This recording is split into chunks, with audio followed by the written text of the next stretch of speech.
Welcome to the second talk in Devfest. We will dive into the world of artificial intelligence and machine learning with Asala bin Malik. She will take us for an hour to discover how computer vision is shaping industries, redefining innovation, and transforming the way we see the world through technology. We are diving into a field that lets computers see and understand the world around them, from facial recognition to the self driving cars. It's all powered by computer vision. Asala, the stage is yours. Feel free to introduce yourself and take us into the world of computer vision. Thank you, Ibtihal, and thank you, GDG Algiers, for the invitation. So my name is Asala bin Malik, and I do AI research. I am a graduate from INELEC as a computer engineer, and today I'm going to give some insights about computer vision applications and the impact of computer vision in real-world applications. So let's get started. Yeah. So we start with a small introduction, a very basic one. So computer vision is simply teaching systems or machines to see through turning pixels and frames of the different visual data into decisions through different perception or maybe measurement and interpretation of images and videos. So the goal from this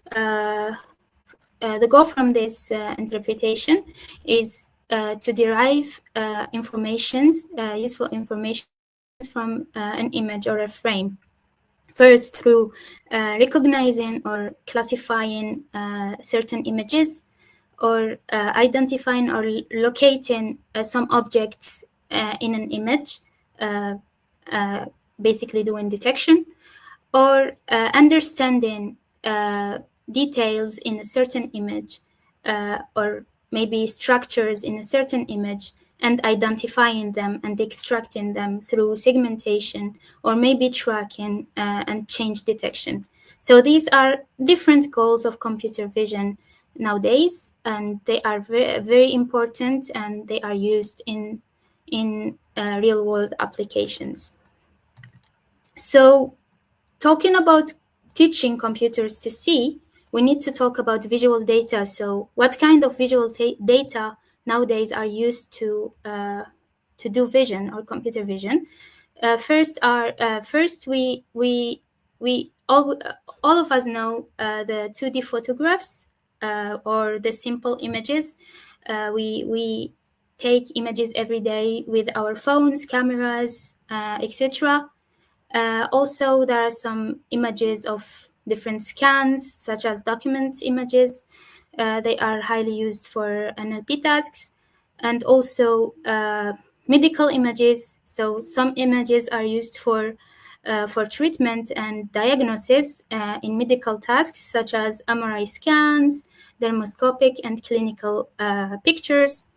And also, there are images from satellites. So we can even derive images of the Earth, of planets, of the other satellites on orbit. And there are also some 3D reconstruction images used for different things, like simulation of, for example, self-driving cars, simulation of certain parts of the human body. So all these are images used to train models in order to do computer vision and derive meaningful information or meaningful decisions from the visual data. So these are some examples of the visual data.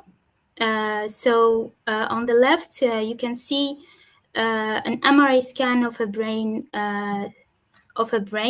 In order to identify a brain tumor, so this is an example of an MRI scan.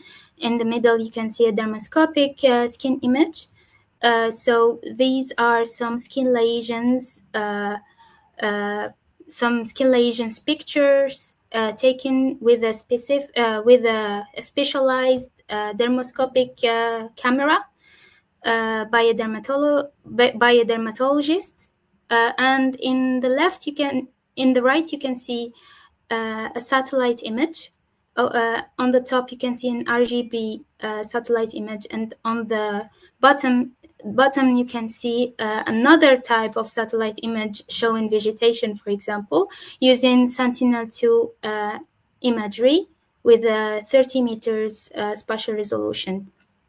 So all these are different types of images, but they have the same basis, which are pixels. So our goal is to derive informations from a pixel, despite the source of the image, in order to apply them into meaningful things or meaningful tasks for us, such as treatment or detection of certain areas, for example, in remote sensing. So those are some examples. Of course, there are many. I'm just showing these three. And when we say different types or different sources of images, we've previously seen that there were different sources, such as MRI scans and satellites. We also say that we have different file formats for these images, because not the information can be heavy for a certain file format, so we use different file formats. Of course, the usual day-to-day images are with the file format JPEG or PNG, but we have other types or other file formats, such as the TIFF or the GeoTIFF for satellite bands, the DICOM and NIFTY for medical imaging, and other file formats, yes. So, and having all these file formats and all these images leads us to think about how to prepare these images for modeling or for doing the computer vision. So basically, there are some steps to follow. First, we need to pre-process and prepare the data for training our models, our different models. So there are some traditional techniques for data pre-processing, such as resizing, cropping, normalizing, noise reduction, augmentation, but also those are some traditional techniques, but for specific or domain-specific computer vision tasks, there are some specific pre-processing steps for this visual data. For example, I'm just giving some examples. So for example, the satellite data, it has a specific pre-processing steps rather than the traditional ones, such as radiomic calibration in order to adjust the sensor in order to adjust the sensor of the satellite to derive a true surface from Earth. Also, there are some masking or noise reduction through masking to mask the different clouds or the unnecessary clouds and shadows. And also there are some band alignments to be done in order to make sure that all the satellite bands cover the same spatial area for our image. And also there are some index calculation. So since we have multiple bands of a satellite, we derive certain indexes for certain applications. For example, we can calculate an index of vegetation. It is called the NDVE to get the vegetation area of a certain geographical area through the satellite band. And also there are some tasks that need urban masking in order to mask or isolate certain areas and in order to isolate certain areas of interest to do the specific task through vision. So those are some examples of satellite data. But also, we have also another example of medical data. So, for example, the MRI scans, they are very different from a satellite image. So basically, the radiologist, performs different steps or different scans of, for example, brain. And these scans should be or should have the same brightness. That's why they perform intensity normalization and also bias field correction in order to smooth the shading of the scanned image.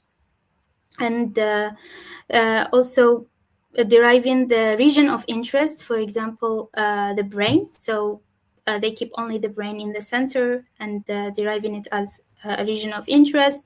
And the different scans should be labeled according to their specific names. Of course, radiologists know more about this. And also, some images needs to be resampled to be standardized for analysis, and radiologists are contributing to this to mask the area where a tumor might appear, to label the data. So all these steps are done before training a model for example, brain segmentation task, brain tumor segmentation task. So after preparing the data, there are some. I wanted to dive into some architectures for computer vision, but this is just a basic introduction. I know there are some other presentations that are more technical, but yes. Some advanced architectures for computer vision. For example, we start with the very first or very basic one, which is the perceptron, which can be a linear classifier, can be applied with a sigmoid activation function in order to derive a probability of classification of a certain image to be for an input X to be a bicycle, for example. The perceptron is trained through minimizing the cross-entropy loss between the ground truth and the prediction. And of course, we can perform multi-classification using multi-class perceptrons as well. And the second one, which is the convolutional network, which is the backbone of modern computer vision. It was used for multiple tasks and still used actually for multiple tasks in computer vision and for medical imaging and even remote sensing. So this architecture is specifically designed based on the neurons of the brain and designed for specifically for images, 2D images, and even 3D video grids. The data is viewed in batches with a specific height and width, and a filter is applied to a certain portion of the input, a certain window of the input X. The properties of a convolutional layer is first linearity, so it is the operation is linear in the input over the input, and locality, because the input, like we localize a certain window from the input data, and also translation invariance, because if we shift the input, we shift the output. So all windows are pre-processed with the same filters. And of course, that's one layer, and CNNs, or the deep convolutional networks, have a sequence of multiple convolutional layers with nonlinear activation functions in between. Usually it is ReLU. It is a common architecture used for classification. And yes, so We perform pooling and striding in order to increase the receptive fields and decrease the resolution for a better classification and capturing more information from the input. And yes, we usually decrease the spatial resolution and increase the dimensions of the channels. So that's CNN architecture described briefly. And another advanced architecture that you might think about is including attention mechanisms, which is a very modern architecture applied for vision. So the basic paper for this was "Attention is all you need" to understand the self-attention and multi-attention mechanisms. So the difference between self-attention and the CNNs is that the attention mechanisms capture the relationship between all images or all the patches of the image, and compute the attention weights to decide which part of the image is important, or to decide the weight of the image. And there are multiple attempts to join or include the attention mechanisms into CNNs in multiple papers, and even to replace it. So some researchers found that replacing the attention mechanisms, CNNs with attention mechanisms, would be better for some tasks. So this is a sneak peek of the different architectures of computer vision. And there are some modern vision models that are applied for certain specific areas. I'm mentioning here AlexNet because it was the revolution, or the sparked, the source of the revolution of deep learning in vision, in computer vision. But certain tasks, for example, segmentation, has some specific architectures that can be used. For example, the UNet as a base model. But of course, there were multiple models derived from this model to do certain segmentation tasks for certain domains, such as medical imaging. For example, the NNUNet and other tiny units and multiple tasks and multiple models, sorry. And also for transformer-based architecture vision models, there are some famous models used for the segmentation task. And for example, the Segment Anything model by Meta, and the Dino V3. And also there are some models transforming prompts into images, such as clip. So those are just some examples of some modern vision models. And yes, now let's talk about real-world applications and the impact of computer vision in the real-world applications. So from research to real-world applications. So yes, that's the research actually done by me in collaboration with IBM Research Africa. So that was a study to identify the impact of the diversity in the skin lesions, in the skin tones, sorry, for in computer vision. So basically, for example, we started with asking the question of whether the current data sets are enough for covering all the groups of people, for example, with different colors, or all the populations, because some skin diseases classification models have reached a good accuracy, but they were lacking the diversity of the skin types in their training data.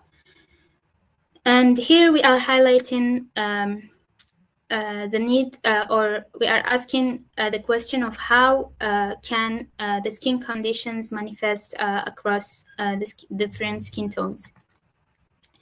So, of course, there was a study done before about the possibility of skin tones representations in the academic materials.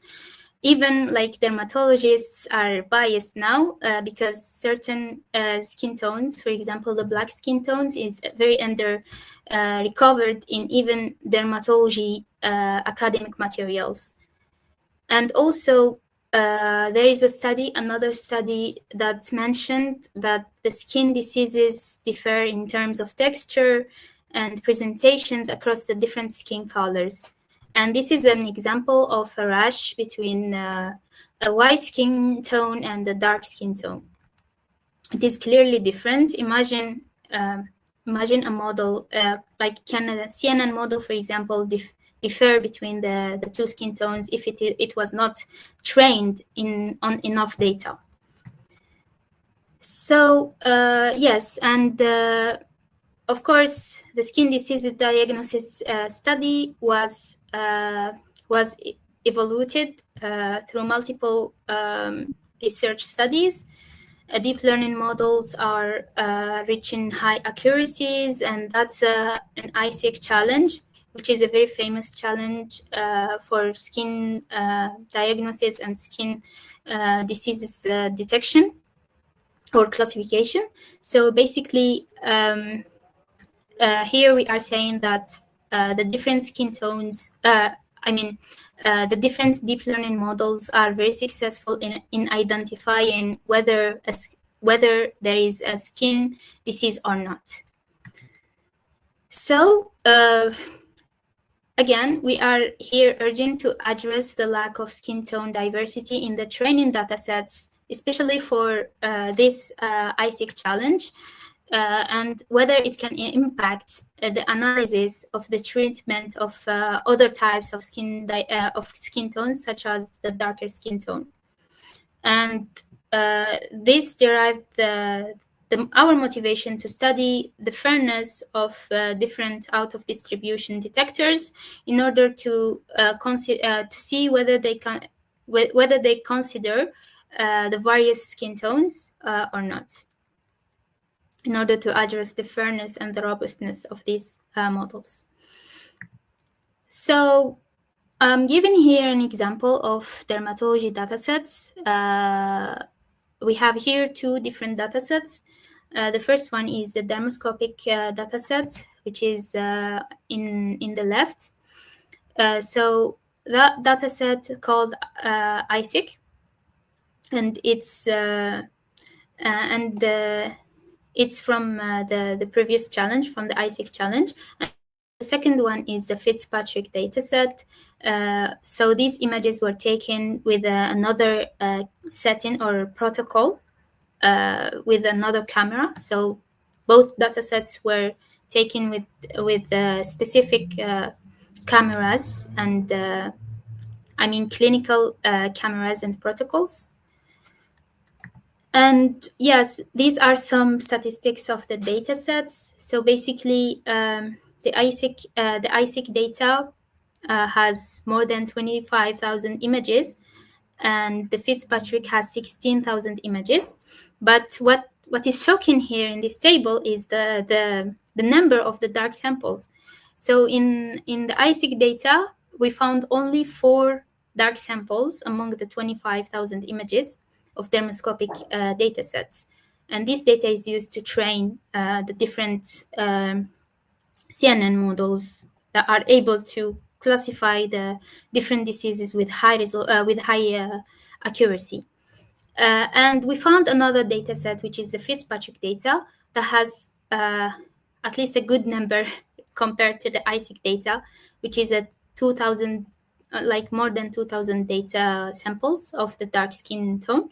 So we performed our analysis using this.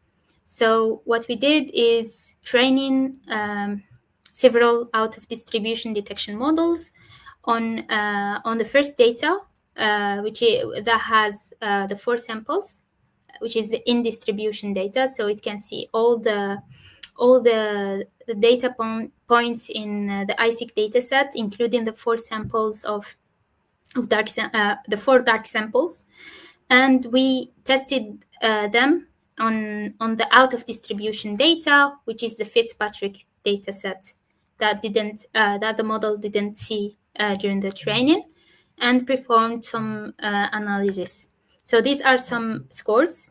So first we trained on the in distribution data that has less images, less dark images, which are 4, and tested them on the out of distribution data that has more images in order to identify whether this out of distribution detector can detect like the out of distribution data. So basically what we found is we observed that the out of distribution detectors, or most of them, were biased towards the dark samples, not because they were out of distribution, but because they were dark. So these models identified dark samples as out of distribution because they were not trained enough on dark samples. And that was the impact of not having enough data or enough diverse data among like covering multiple skin colors. And yes, that was an observation of how can some computer vision models be very high in accuracy but less in real world application performance because of the lack of diversity in the data sets. And I'm now mentioning another use case in Earth observation, actually, for greenhouse gas detection. So basically, here we are tackling the problem of greenhouse gases such as methane and CO2, but I'm focusing here on methane detection. So basically, for the data, it's a different type of data, of course. We are using a satellite imagery data from Sentinel-2 satellite with 20 meters resolution, spatial resolution. So this satellite has multiple bands, and we can derive different images from these bands. So each band has a wavelength that can capture certain specific things in the Earth.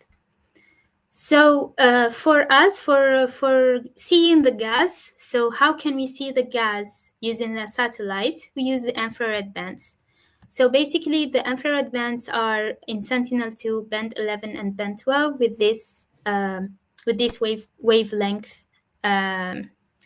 With this wavelengths. So basically, what we do is we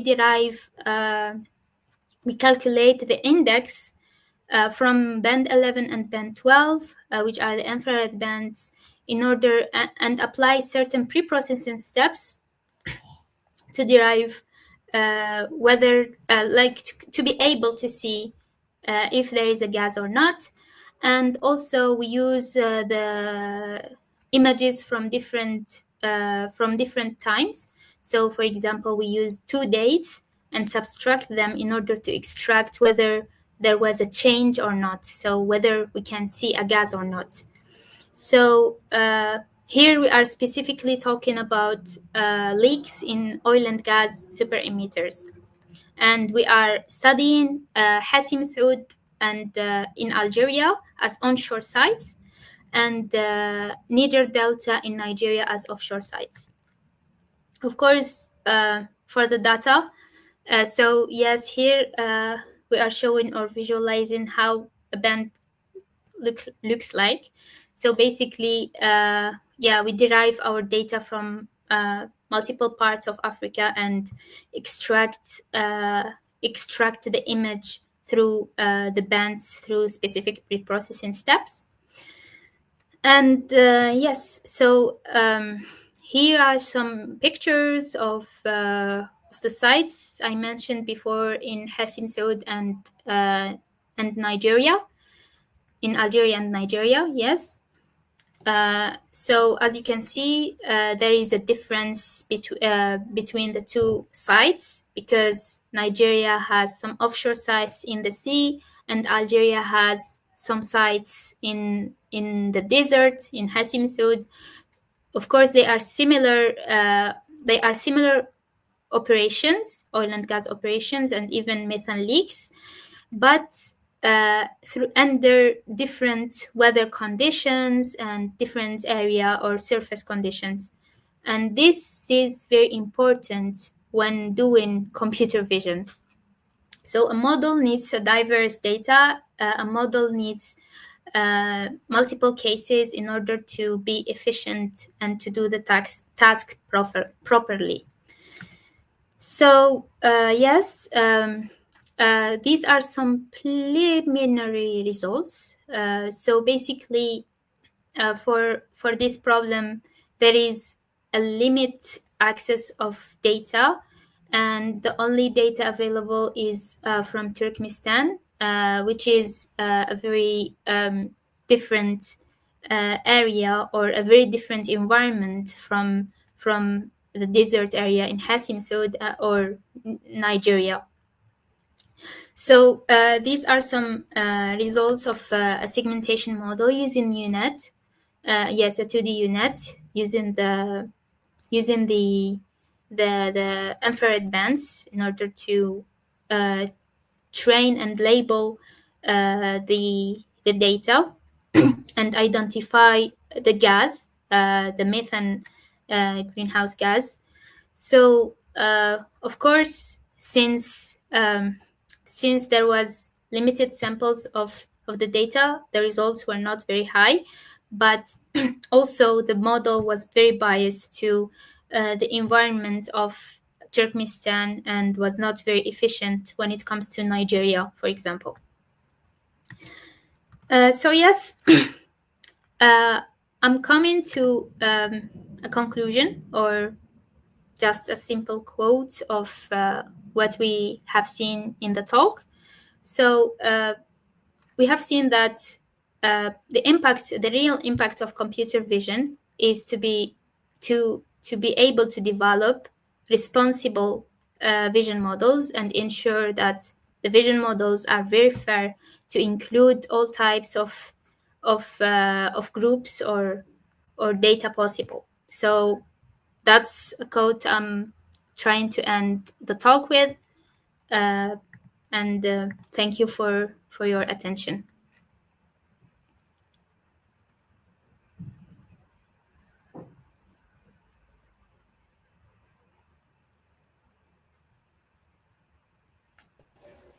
Now we will see if there is questions. Yeah, okay. So there is question said that based on the project you made, is it better to build our model from scratch or fine-tune famous computer models? Yes, that's a very good question. So basically, this depends on the task and depends on the data you have, and also depends on the computer source you have.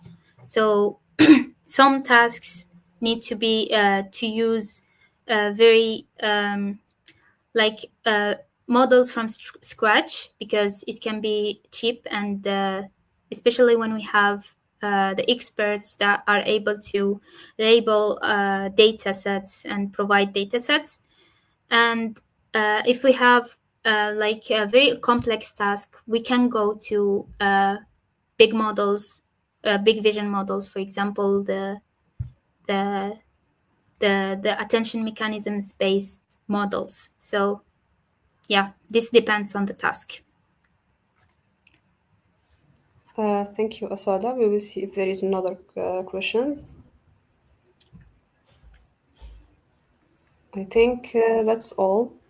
So, a big thanks to you, Asala, for that inspiring session on computer vision. It was both eye-opening and motivating. Together, we explored ideas, shared knowledge, and felt the true power of innovation and community. What an amazing day! Today was just the beginning. Tomorrow brings even more to discover. Get some rest, stay inspired, and we will see you tomorrow for another day of discovery. Let's keep the energy alive. A huge thanks for both speakers and audience. It's not the end, we have more tomorrow. So stay tuned. GDG for once, GDG forever. Thank you, Asar. Thank you, Ibtihal, and thank you, GDG Algiers, for these inspiring sessions. Thank you so much.